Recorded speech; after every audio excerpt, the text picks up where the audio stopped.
प्रभु नित्यानंद श्री अद्वैत गदाधर शिवासादि गौर भक्त वृंद। हरे कृष्ण कृष्ण कृष्ण हरे हरे, हरे राम राम राम हरे हरे।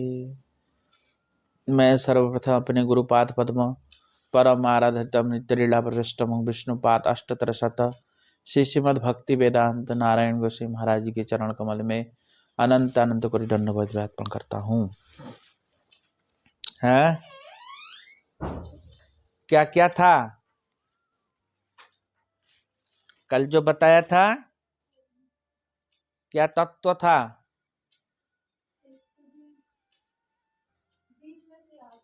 हाँ बताओ।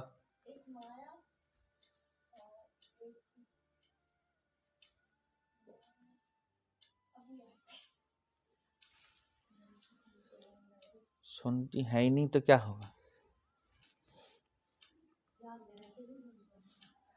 वस्तु का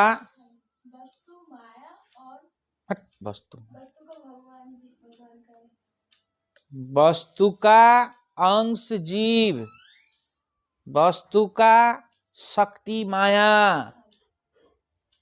वस्तु का कार्य ही जगत है, ऐसा बताया था।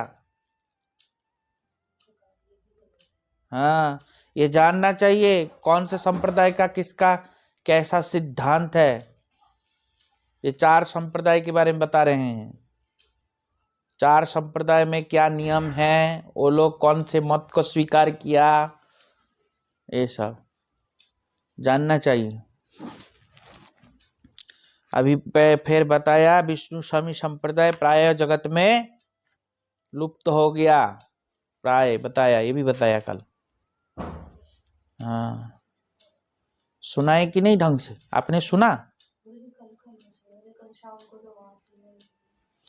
सुना करो, रोज आ जाया करो, ये आमने सामने बैठ के ज्यादा अच्छे से समझ में आएगा। ऐसे यूट्यूब में सुनते सुनते सो जाएंगी तखत पे, नहीं तो और याद भी नहीं रहेगा, समझ में भी नहीं आएगा। ये सामने सामने बैठने से भी समझ में नहीं आता, इतना कठिन तत्व है, नहीं समझे?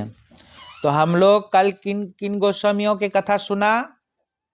विष्णु स्वामी का संपूर्ण जीवन चरित्र, और उनके इधर बैठो ना, उधर क्यों चला जाता, इधर बैठो। उनके संपूर्ण जीवन चरित्र एवं उनका सुंदर क्या सिद्धांत था, उनके भक्ति में कैसे कैसे क्या है, नियम कानून क्या है उनके वहां पे, वो सब हमने सुना था कल। विष्णु स्वामी संप्रदाय में भी 4 नियमों का पालन होता है।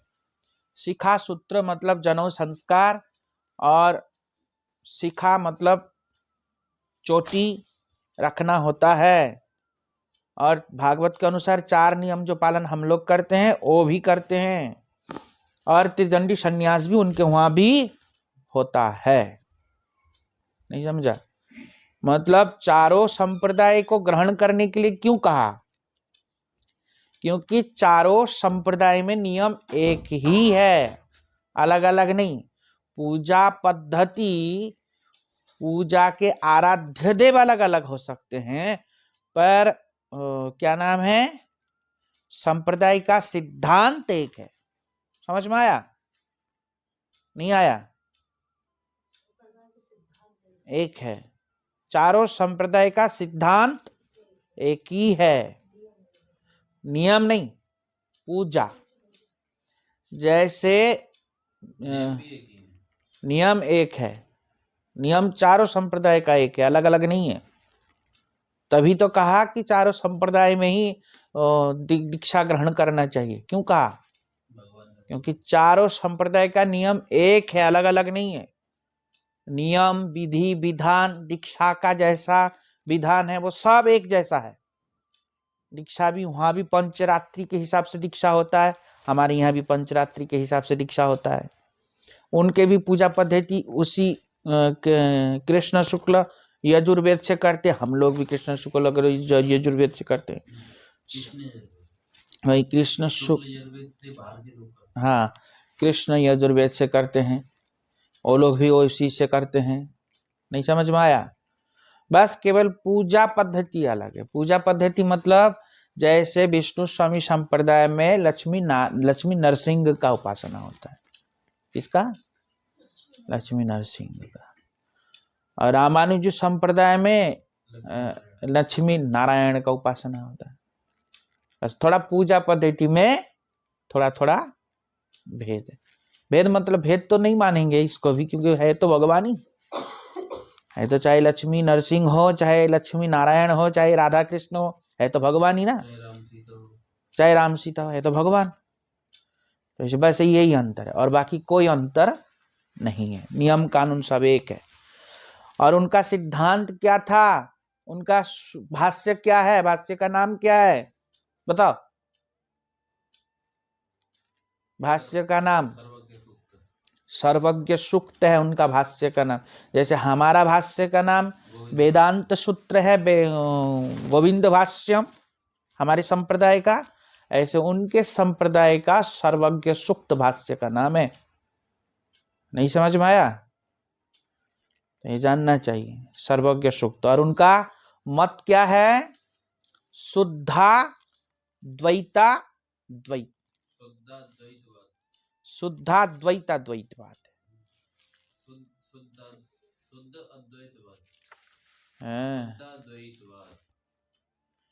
शुद्ध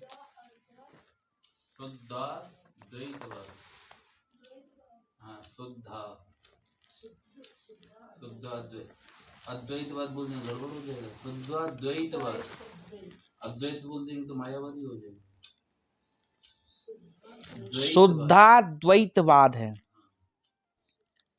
द्वैत बोलने से मायावाद हो जाएगा, है ना। तो इनका सिद्धांत क्या है? शुद्धा द्वैतवाद। इनने जीव और इसके वो क्या बताया? वस्तु का अंश जीव, वस्तु का शक्ति माया, और वस्तु का कार्य ये जगत, ये माना है उन्होंने। और ये तीनों को ही सत्य माना है, नकारा नहीं। वस्तु का कार्य जगत, वस्तु का ज्ञान में शक्ति माया, और वस्तु का ज्ञान में जीव को नहीं, वस्तु का अंश, वस्तु का अंश जीव, और वस्तु का कार्य माया। हाँ है, वस्तु का शक्ति माया, और वस्तु का कार्य जगत, वस्तु का कार्य जगत, वस्तु का कार्य जगत, वस्तु का ज्ञान में ये याद होना चाहिए पूरा कंठस्थ रूप से। और वस्तु का ज्ञान में शक्ति माया। यही ज्ञान में सब सुनना है, गुरु सेवा है। तो ये है इनका संप्रदाय का मत। इसको क्या कहेंगे? मत। इनका वेदांत भाष्य में ये सब बताया गया है। समझ में आया? और ये सब हमने कल सुंदर रूप से श्रवण किया। आज हम सुनेंगे आचार्य निम्बादित्य के संक्षिप्त जीवन चरित्र। प्राचीन काल में तैलंग देश के अंतर्वर्ती वैदुर्य पतन नामक एक नगर था। प्राचीन काल में तैलंग देश में, तैलंग देश किधर है मालूम है? दक्षिण में। तैलंग देश कहते हैं केरल को, केरल साइड। तो तैलंग देश में अंतर्वर्ती वैदुर्य तपन नामक एक नगर था। आजकल वह नगर मुंगेर तपन या मुंगी वटन पाटन नाम से प्रसिद्ध है। आजकल जो उसका नाम है मुंगी पाटन या मुंगेर तपन या मुंगी पाटन नाम से प्रसिद्ध है, जाना जाता है। इस नगर में विष्णु भक्त परायण आरुणि मुनि सहधर्मिणी श्री जयंती देवी के साथ निवास करते थे। ये आरुणि मुनि जो है, ये आरुणि मुनि कौन है? बोलते हैं परीक्षित महाराज परीक्षित की सभा में आने का उल्लेख पाया जाता है ना, जो आरुणि का। महाराज जी परीक्षित के सभा में एक आरुणि ऋषि आए थे, उनका वो नहीं है जो गुरु सेवा का नहीं, वो पाए जाते हैं ना, वो आरुणि उन्हीं अरुण मुनि की वंश परंपरा में ये द्वापर से अब तक थे। द्वापर समय मतलब द्वापर युग के समाप्त होने पर भागवत धर्म का प्रकाश कपटता रूपी कोहरे के अंधकार में आच्छादित हो गया। अब क्या हुआ, द्वापर का जब समाप्ति होने आया तो भागवत धर्म का प्रचार आच्छादित हो गया था। क्या हो गया था? आच्छादित। सनातन धर्म, भागवत धर्म, जैव धर्म, ये सब एक ही बात है, अलग अलग बात नहीं है। वैष्णव धर्म ये एक ही बात है। जिसको वैष्णव धर्म कहते हैं उसी को ही सनातन धर्म कहते हैं, उसी को ही भागवत धर्म कहते हैं, उसी को ही जैव धर्म कहते हैं। क्या कहते हैं? उसी को जैव धर्म कहते हैं। जैव मतलब जीव का धर्म। सनातन धर्म, सनातन धर्म, भागवत धर्म, वैष्णव धर्म, ये एक ही बात है, अलग अलग नहीं है। समझ में आया? तो सनातन धर्म या भागवत धर्म कपटता के कुहारे ने घेर लिया। लोग क्या करते जगत में? कपटता का आश्रय करके सब भागवत कर रहे हैं, धन की उपार्जन की व्यवसायी बना के भागवत कर रहे हैं, तो ये कपटता ही तो है। तो कपटता की कुहारे ने घेर लिया। जनसाधारण नाना प्रकार के क्षुद्र कपटतापूर्ण मतों का आकृष्ट होने के कारण जीव मात्र के स्वस्वरूप धर्म एकमात्र भगवत भक्ति से बहुत दूर होने लग गए। जीव मात्र का स्वस्वरूप धर्म क्या है? प्रत्येक जीव का केवल और केवल जो काम है वो कृष्ण भक्ति करना ही उनका काम है, और कोई काम ही नहीं। ये प्रत्येक जीव का काम है। समझ में आया? प्रत्येक जीव का क्या काम है? कृष्ण भक्ति करना ही काम है। और इसको जो क्या किया, भूल गया, इसको भूल गया। और क्या कह रहे हैं?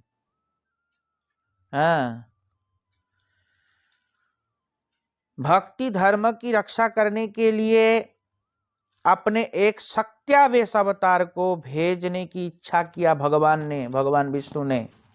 भगवान ने तब देखा कि समस्त जगत क्या हो रहा है, भागवत धर्म का उल्टा प्रचार कर रहे हैं, या भागवत धर्म को कुहारा रूपी पाप ने मानो ढक लिया है।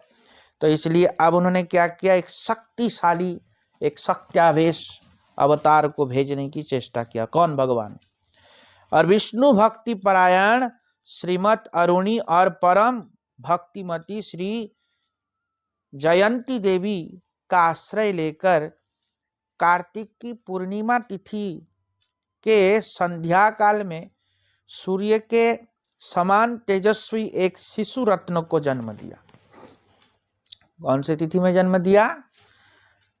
कार्तिक पूर्णिमा के दिन, मतलब शरद पूर्णिमा है ना, जिस दिन हमारे परम गुरु जी इस जगत से गए थे, उसी दिन संध्या काल में एक शिशु को जन्म दिया। नहीं समझे? एक शिशु को जन्म दिया, जो कि ये किनके अवतार है? साक्षात सुदर्शन चक्र के अवतार है। इसलिए कहा ना सत्यावेश अवतार। तो ये किसके अवतार है? सुदर्शन चक्र के अवतार है। पता था पहले? नहीं। निम्बार्क संप्रदाय नहीं, निम्बार्क इसमें निम्बार्क भी कहते हैं, अभी आएगा, सुनो तुम। तो अत्यंत सुंदर, सुकांत और अपने पुत्र रत्नों को यथा विहित वैदिक संस्कारों से संस्कार करके उनका बड़े ध्यान से उनका पालन करने लगे। और वो धीरे धीरे सभी शास्त्रों को पढ़ने लगे, बहुत मेधावी होने लगे, गुरुकुल में पाठशाला किया, पढ़ाई किया। हाँ, वेद का अंग उपांग अखिल, हाँ, कमनीय कला कौशल विशेषतः आध्यात्म शास्त्र में अत्यंत प्रवीण हो गया। कौन हो गए? निम्बादित्याचार्य। इनका वास्तविक नाम क्या है? निम्बादित्य, शास्त्रों में जो है ना। तो ऐसा वैदिक, फिर उसके बाद अखंड ब्रह्मचारी का व्रत पालन किया इन्होंने। पालन करके कुछ ही दिन के बाद इन्होंने वैदिक विधान से त्रिदंड संन्यास ग्रहण किया। ये त्रिदंडी सन्यासी थे निम्बादित्याचार्य, नहीं समझे? तो वैदिक विधान से इन्होंने त्रिदंड संन्यास ग्रहण किया। करने के पश्चात वे भगवान श्री कृष्ण के दर्शनों के लिए उत्कंठित होकर ब्रज में नंदग्राम में आए।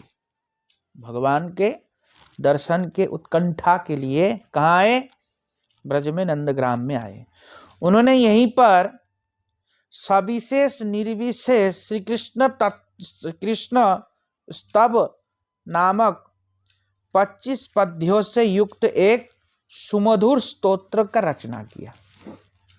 नंदगांव में 25 स्तोत्र, नहीं समझे? 25 पद्य मतलब श्लोक होता है। 25 श्लोकों का एक ग्रंथ रचना किया जिसका नाम है सविशेष निर्विशेष कृष्ण स्तव। क्या नाम है? कृष्ण स्तव।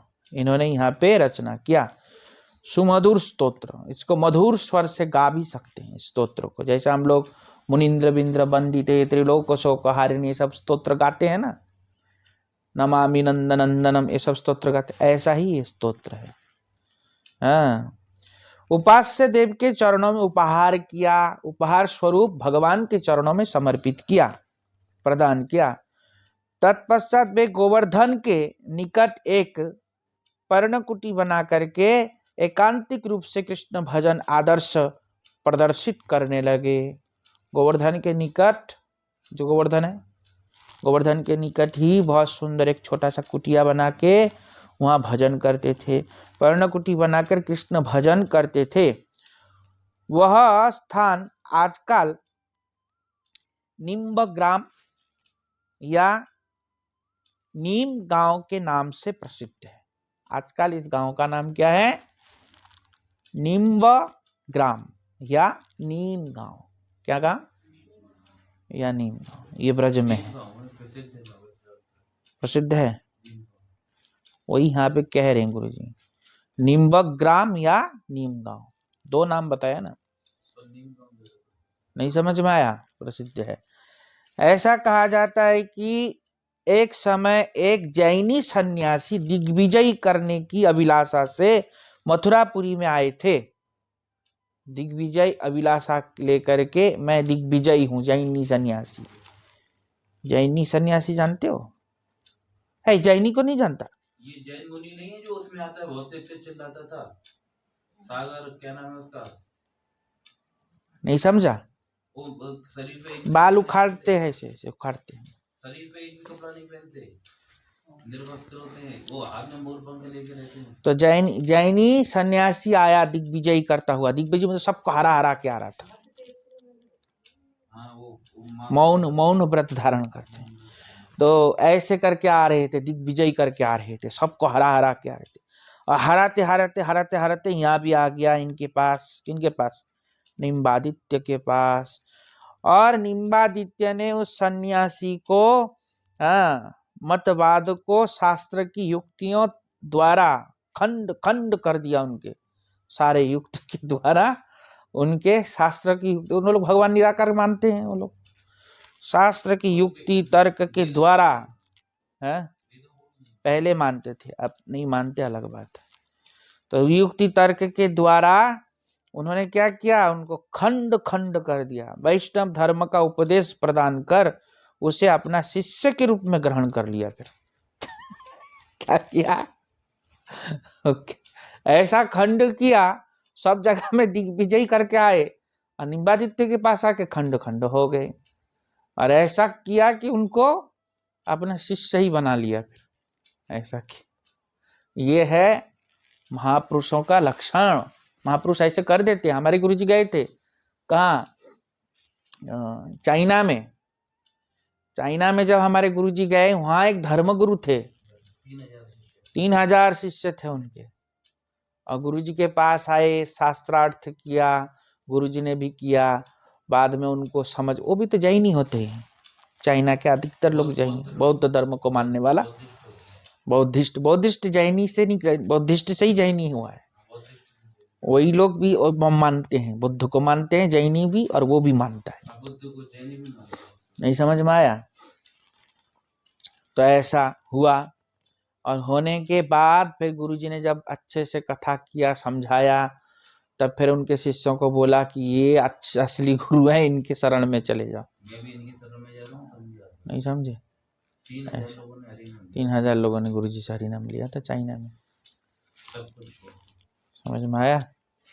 ऐसा तो आचार्य के बीच में शास्त्रीय विचार आरंभ हुआ था। उस समय शास्त्रार्थ करते करते सूर्य को अस्त चल में जाते हुए आचार्य ने देखा। कौन देखा? निम्बादित्याचार्य ने देखा। और जैनियों का धर्म होता है कि ये लोग सूर्य उदय के बाद, सूर्य अस्त के बाद खाते नहीं, ये होता है। तो सूर्य अस्त हो गया था प्रायः, तो उनके लिए भोजन की व्यवस्था किया आचार्य निम्बादित्य ने। पर वो उनके भाव देख के लगा कि ये खाएंगे नहीं, क्योंकि भोजन में अरुचि दिखाया ना। तो फिर उन्होंने क्या किया, निम्बादित्य ने नीम के पेड़ के ऊपर चढ़ के मानो सूर्य को आवाहन किया, या चक्र को आवाहन किया, और चक्र ही वहां नीम के पेड़ के ऊपर ऐसा उज्जवल हो गया, मानो सूर्य प्रखर धूप में प्रखरित होकर के प्रकाश फैला रहा हो, ऐसा कर दिया था।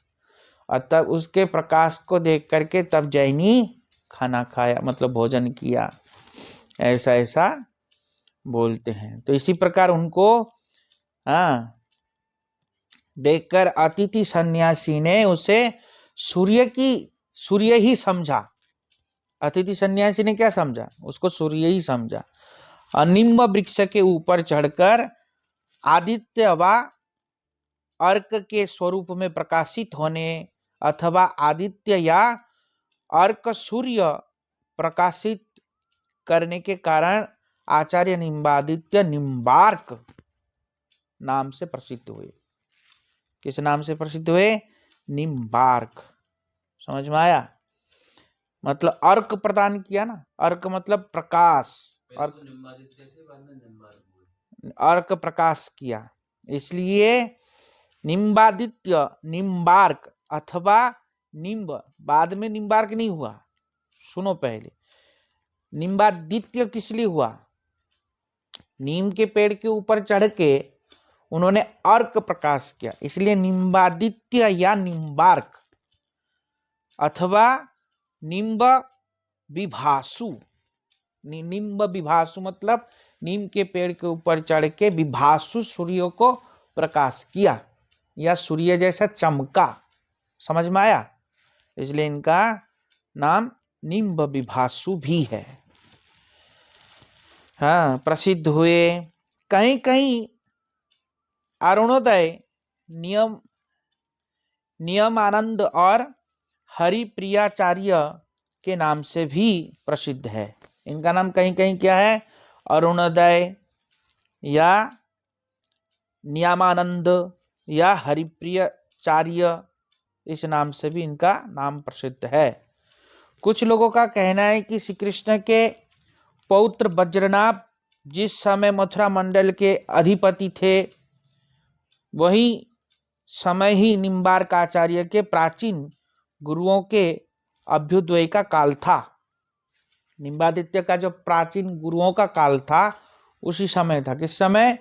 जब कृष्ण राज्य करते, कृष्ण के पौत्र जब राज्य करते थे, उस समय निम्बादित्याचार्य आए थे। वेदांत दर्शन के प्रथम अध्याय के 3य पाद में तृतीय पाद के अष्टम सूत्र में वर्तमान प्रचलित निम्बार्क भाष्य में श्री निम्बार्क की गुरु परंपरा इस प्रकार देखी जाती है। किसमें बताया? निम्बार्क भाष्य में। कौन से में? निम्बार्क भाष्य में। निम्बार्क की गुरु परंपरा इस प्रकार देखी जाती है। यथा परमाचैहि श्री सनक कुमारैस्पद गुरुवे श्री नारदयो उपदिष्टो महत्वेव जिज्ञासत्व इत्यादि। अर्थात परम आचार्य श्री भगवान, उसके बाद सनकादि कुमार, उसके बाद ऋषि सनकादि कुमार ने फिर शिष्य किसको बनाया? नारद जी को। और नारद जी का ही शिष्य मानो निम्बादित्याचार्य है। उससे पीछे भी और भी है, बाद में विस्तार से बताएंगे। आचार्य निम्बादित्य का वेदांत भाष्य वेदांत पारिजात सौरभ है। इनका वेदांत भाष्य का नाम क्या है? वेदांत पारिजात सौरभ है। क्या नाम है? ये याद रखना चाहिए बस। क्या भाष्य है इनका? वेदांत पारिजात सौरभ है। पारिजात सौरभ है ना, के नाम से प्रसिद्ध है। निम्बार्क शिष्य श्रीनिवास आचार्य ने इस पारिजात सौरभ को कुछ विस्तृत कर वेदांत कौस्तुभ के नाम से और भाष्य की रचना कर उसका चार किया, उसका आचार और प्रचार किया। इनके मतलब इसी निम्बार्क के शिष्य मतलब निम्बार्क के परंपरा में श्रीनिवास आचार्य, इनके एक हुए श्रीनिवास आचार्य ने इस पारिजात सौरभ को कुछ विस्तृत कर इसका नाम वेदांत कौस्तुभ रखा। क्या रखा? वेदांत कौस्तुभ के नाम से एक भाष्य की रचना भी किया उन्होंने। ऋषि से इनका है तो वही वाला भाष्य, उसी भाष्य से फिर एक और भाष्य का रचना की। समझ में आया? उसका नाम रखा वेदांत कौस्तुभ। पहले जो भाष्य था उसका नाम है पारिजात, क्या है बताओ? पारिजात सौरभ। पहले जो वेदांत पारिजात सौरभ पहले, फिर वेदांत कौस्तुभ नाम। हाँ नहीं, चेंज नहीं हुआ। पहले जो भाष्य था उसी भाष्य से ये दूसरा और एक भाष्य बनाए। हाँ, दो भाष्य हो गया ना। समझ में आया? हाँ, रचना कर उसका प्रचार प्रसार किया। श्रीमान महाप्रभु के समयिक केशव काश्मीरी ने निम्बार्क संप्रदाय को ग्रहण कर वेदांत कौस्तुभ प्रभा नामक एक चूर्णिका अर्थात एक प्रकार की पद्य शैली की रचना की थी। ये कौन? केशव काश्मीरी। नाम तो सुना है ना केशव काश्मीरी का? नहीं सुने? ये केशव काश्मीरी निम्बार्क संप्रदाय के शिष्य थे और इन्होंने क्या किया? वेदांत कौस्तुभ जो थे उसी कौस्तुभ के प्रभा नामक एक चूर्णिका अर्थात गद्य शैली की रचना की। चूर्णिका मतलब गद्य शैली। गद्य शैली किसको कहते हैं? एक होता है श्लोक, एक होता है गद्य। नहीं समझ में आया? गद्य कहते हैं गद्य में छंद नहीं होता। श्लोक उसको सीधा सीधा बोल सकता है। श्लोक में छंद होता है तो श्लोक गाया जाता है, पर गद्य को गाया नहीं जाता। गद्य सीधा सीधा पढ़ा जाता है, उसको गद्य कहते। क्या कहते हैं? गद्य। जैसे अनुवाद रहता है ना, सिंपल लिखा रहता है, जैसे संस्कृत में लिखा है ऐसा ही उसका ट्रांसलेट। पर श्लोक का ऐसा नहीं होता। श्लोक में अन्वय करना पड़ता है,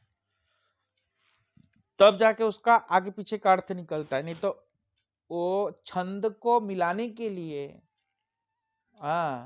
छंद को मिलाने के लिए श्लोक के कुछ पद अलग होता है, कुछ पद इधर होता है, मतलब आगे भी आ जाता है, कभी पीछे भी आ जाता है, कभी बीच का भी निकल जाता है, ऐसा होता है। पर गद्य का ऐसा नहीं होता, गद्य का सीधा सीधा होता है, जैसा एज इट इज है ऐसा ही होता है। समझ में आया? वो गद्य का हिसाब है। तो इन्होंने उसी जो क्या नाम है वेदांत कौस्तुभ है, उसी में से इन्होंने चूर्णिका नामक एक ग्रंथ का मतलब गद्य शैली का रचना किया, गद्य शैली का इन्होंने रचना किया। हाँ, कौस्तुभ प्रभा, हाँ कौस्तुभ प्रभा नामक एक चूर्णिका, कौस्तुभ प्रभा नामक एक चूर्णिका, जैसे पुस्तक कह देते हैं, और मणि कह देते हैं, नहीं समझ में आया? ऐसे चूर्णिका कहते मतलब छोटा सा बना, चूर्णिका, हाँ छोटा सा बना, नहीं समझ में आया? तो ऐसा, तो जैसे बिंदु कहते हैं, नहीं है ऐसे, भक्ति रसामित सिंधु बिंदु नहीं है, हाँ एक सिंधु मतलब विशाल, बिंदु मतलब छोटा, समझ में आया? तो इस सिंधु मतलब विशाल, सिंधु तो भक्ति भाषा में तो सिंधु बिंदु भी है ना, तो बिंदु मतलब छोटा, समझ में आया? सिंधु में से बिंदु छोटा, उसी प्रकार चूर्णिका तो छोटा सा ग्रंथ इन्होंने लिखा। निम्बादित्य संप्रदाय के लोगों के अनुसार वेदांत पारिजात सौरभ के अतिरिक्त निम्न लिखित भाष्य और ग्रंथ की निम्बादित्य आचार्य के द्वारा रचित है। गीता भाष्य सदा चार प्रकाश, ये भी निम्बादित्याचार्य ने प्रकाश किया, गीता भाष्य सदाचार प्रकाश, स्मृति ग्रंथ 10 श्लोकी सविशेष निर्विशेष कृष्ण स्तोत्र अभी बताया था ना, और प्रातः स्मरण स्तोत्रम, वेदांत गर्भी स्तोत्रम, आधुनिक निम्बार्क संप्रदाय का मत है। ये आधुनिक निम्बार्क संप्रदाय के लोग कहते कि ये सब ग्रंथ जो है हमारे निम्बादित्य ने लिखा है। कौन लिखा? हमारे निम्बादित्य आचार्य ने लिखा है। आजकल के जो उनके संप्रदाय के लोग हैं वो लोग ऐसा कहते हैं। समझ में आया?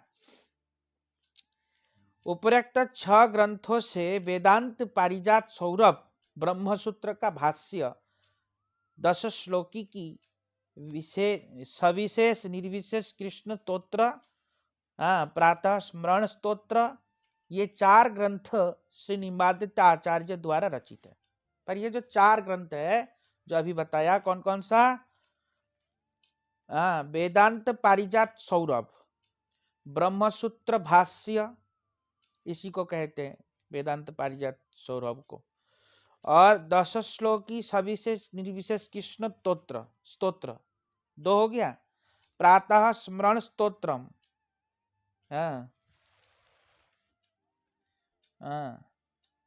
प्रातः स्मरण स्तोत्र, ये 4, और ब्रह्मसूत्र भाष्य भी किया।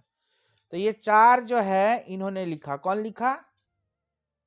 निम्बादित्याचार्य ने लिखा। इनके गुरु परंपरा कैसे है? निम्बादित्य द्वारा रचित है। सनकादि मुनियों ने श्री नारद मुनि को उपदेश दिया था, और श्री नारद जी ने व्यास प्रहलाद परंपरा क्रम से निम्बार्क आदि ने इन उपदेशों को प्राप्त किया। सनकादि ऋषि ने नारद जी को, नारद जी ने व्यास जी ने प्रहलाद इत्यादि को, फिर उससे फिर क्रम अनुसार निम्बादित्याचार्य ने प्राप्त किया। हाँ, निम्बार्क स्वामी ने, हाँ अभी बता रहा हूं, निम्बार्क स्वामी ने कलिकाल में श्री नारायण ऋषि नर और नारायण ऋषि में जो नारायण हैं उनके द्वारा उपदेश किए गए भागवत धर्म का प्रचार करने के लिए सात्वत संप्रदाय का गठन किया। निम्बादित्याचार्य ने जो भागवत में वर्णन है ना, नारायण नरच्चैवम नरोत्तमम नरोत्तमम, तो वो जो है नर और नारायण, तो नारायण का जो उद्देश्य था भागवत प्रचार करने का, उनके उपदेशों को ग्रहण किया निम्बादित्याचार्य ने। समझ में आया? और ग्रहण करके जगत में प्रचार प्रसार किया। निम्बार्क संप्रदाय का गठन भी किया इन्होंने फिर निम्बार्क संप्रदाय का गठन किया। निम्बार्क संप्रदाय की आचार्य परंपरा निम्नलिखित है। निम्बार्क संप्रदाय का आचार्य परंपरा के बारे में बता रहे, सुनो ध्यान से। श्री नारायण भगवान सबसे पहले गुरु होता है, जैसे हमारे यहाँ भी गुरु नारायण है, उसके बाद ब्रह्मा नहीं है, कृष्ण है तो चतुर्मुख ब्रह्मा है, तो इसके वैसे नारायणी भी है हमारे भी। तो श्री नारायण, नारायण से कौन? हंस। कौन है? हंस भगवान। नारायण से कौन है? हंस। हंस भी भगवान है ना, एक सबसे पहला जो अवतार है भगवान के। नहीं जानती? तो फिर हंस से सनक आदि ऋषि को उपदेश, हंस ने दिया सनक आदि के उपदेश को, हंस रूप में भगवान ने।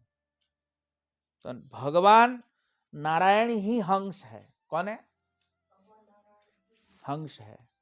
और हंस रूप में कौन किसको दिया? सनकादि चतुस्सन को दिया।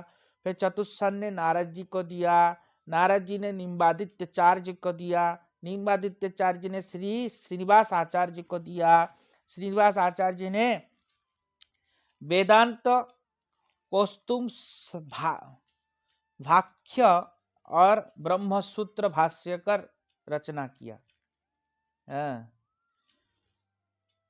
ब्रह्मसूत्र भाष्य का रचना किया इन्होंने। कौन? श्रीनिवास आचार्य ने, अभी बताया था ना। तो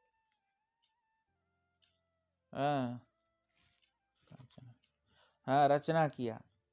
और फिर उसके बाद श्रीनिवास आचार्य से कौन प्राप्त किया?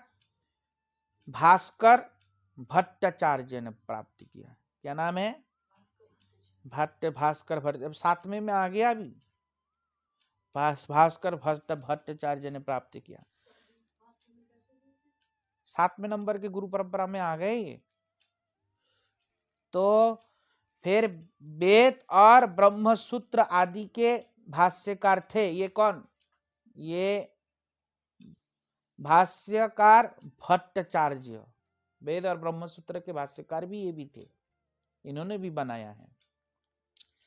फिर 8वें नंबर पे विश्वाचार्य ने दिया, विश्वाचार्य को दिया। फिर विश्वाचार्य से पुरुषोत्तम आचार्य ने लिया, और फिर पुरुषोत्तम आचार्य से विश्वास आचार्य ने लिया, विश्वाचार्य से स्वरूपाचार्य ने लिया, स्वरूपाचार्य से मध्वाचार्य ने लिया। ये वो वाला मध्वाचार्य नहीं है, ये हमारा वाला नहीं है, ये इनके संप्रदाय में मध्वाचार्य अलग है। समझ में आया? फिर बलभद्राचार्य ने लिया, फिर पद्माचार्य ने लिया, फिर श्यामाचार्य ने लिया, फिर श्यामलाचार्य ने लिया, फिर गोपालचार्य ने लिया, फिर कृपाचार्य ने लिया, फिर देवाचार्य ने लिया। और देवाचार्य ने फिर वेदांत सूत्र की वेदांत सिद्धांत जाह्नवी नामक एक टीका प्रणेता लिखा इन्होंने। फिर उन जो वेदांत सूत्र है इनका, उसमें फिर इन्होंने टीका लिखा, जाह्नवा टीका। नहीं समझे? वेदांत सिद्धांत जाह्नवी नामक टीका। हाँ। फिर सुंदर भट्ट ने लिया, फिर सुंदर भट्ट ने पद्मनाभ भट्ट ने लिया, फिर पद्मनाभ ने उपेंद्र भट्ट, फिर उपेंद्र भट्ट ने रामचंद्र भट्ट, रामचंद्र भट्ट ने बामन भट्ट, बामन भट्ट ने कृष्ण भट्ट, कृष्ण भट्ट ने पाद्म भट्ट, पाद्म भट्ट ने श्रवण भट्ट या श्रवणेश भट्ट, फिर श्रवण भट्ट ने भूरी भट्ट, भूरी भट्ट ने माधव भट्ट, माधव भट्ट में श्याम भट्ट, श्याम भट्ट ने गोपाल भट्ट, गोपाल भट्ट ने बलभद्र भट्ट, और फिर गोपीनाथ भट्ट, गोकुल भट्ट, उसके बाद हाँ, गांगलिया भट्ट, ये टोटल इनके कितने हो गए? हाँ 38 गुरु परंपरा यहाँ तक है। कितना? 38। समझ में आया? तो ऐसे इनका भी गुरु परंपरा है, तभी तो कहते परंपरा से लो।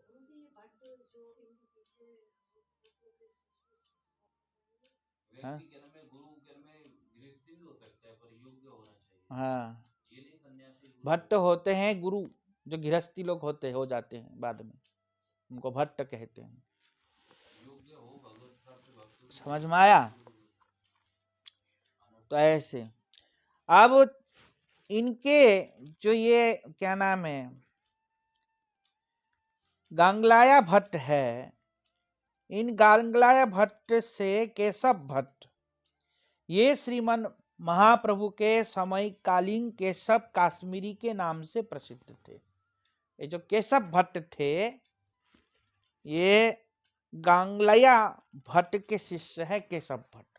ये सब काश्मीरी हाँ, में ये समस्त जगह में जगत में दिग्विजय करता हुआ भगवान चैतन्य महाप्रभु के पास भी आए और सुने कि नदिया में ये बहुत बड़ा विद्वान है, ऐसा सुना। तो उन्होंने सोचा एक छोटा बच्चा विद्वान है, हम भी देखें कैसा विद्युता। और ये देवी सरस्वती को सिद्ध कर रखा था इन्होंने, देवी सरस्वती को सिद्ध कर, इनके सामने कोई जीत ही नहीं सकता, इनके सामने कोई जीत ही नहीं सकता था। और सभी लोग डर गए, अरे वो आ रहे हैं, वो तो सबको हरा देता है, सब डर गए, एकदम घबरा गए। तब सब लोग महाप्रभु से प्रार्थना किया, तुम करो तुम करो। तो कहने लगे हम कैसे करेंगे, हम तो छोटा सा बच्चा है, महाप्रभु उस समय बहुत कम उम्र के थे। और फिर सब लोग को प्रेरित करने से तब निमाई पंडित को आगे किया सबने। और निमाई पंडित को जब आगे किया भगवान चैतन्य महाप्रभु को, और आगे करके वो खड़े खड़े श्लोक बना देता है, नहीं समझे? वो ऐसे थे, कौन? केशव काश्मीरी। वो खड़े खड़े श्लोक बना देता है, श्लोक बना के एक साथ 100 श्लोक गा देता है, एक ही बार में बना के गा भी देता है। ऐसा इतना बड़ा विद्वान पंडित है। और गाते गाते चले जा रहे थे, गाते गाते चले जा रहे थे, और उनके इतने तीव्र गति से गाया, और इतनी तीव्र गति से 100 श्लोक गा दिया। उनके 100 श्लोक में से एक श्लोक निकाल के महाप्रभु ने कहा ये गलत है, ऐसा कहा। ये गुण है, ये दोष है, ये दिक्कत है। वो चक्कर में पड़ गया, इतनी तीव्र गति से मैंने बोला, ये इसमें से कैसे निकाल दिया है? वो चक्कर में पड़ गया और देखा तो हकीकत में उसमें दोष था। दोष क्या था? भवानी भर्तु, ऐसा ये दोष था। भवानी, भवानी किसको कहते?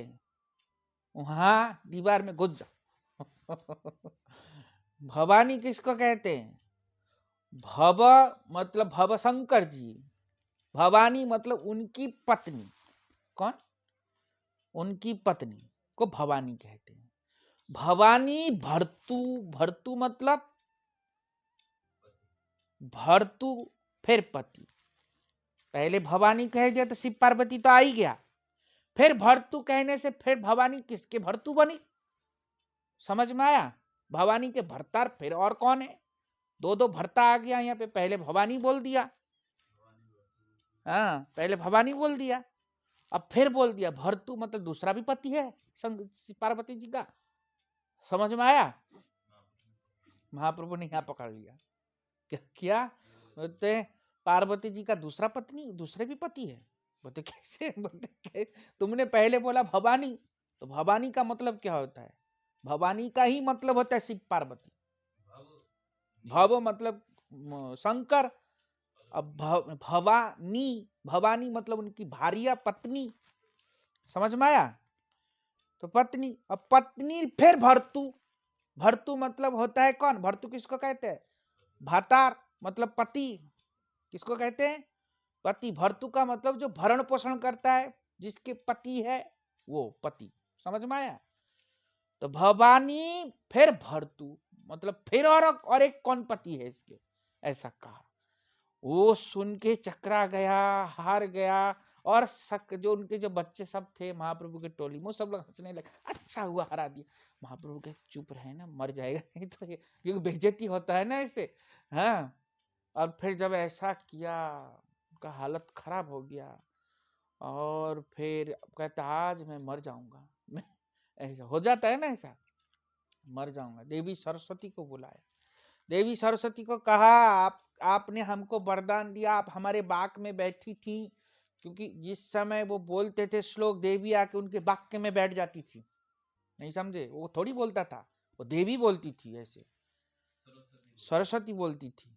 देवी ऐसा उस सिद्ध था ना, सरस्वती सिद्ध कर रखते, जिस समय बोलता था सरस्वती आके बैठ जाती थी उनके कंठ में, ऐसा था।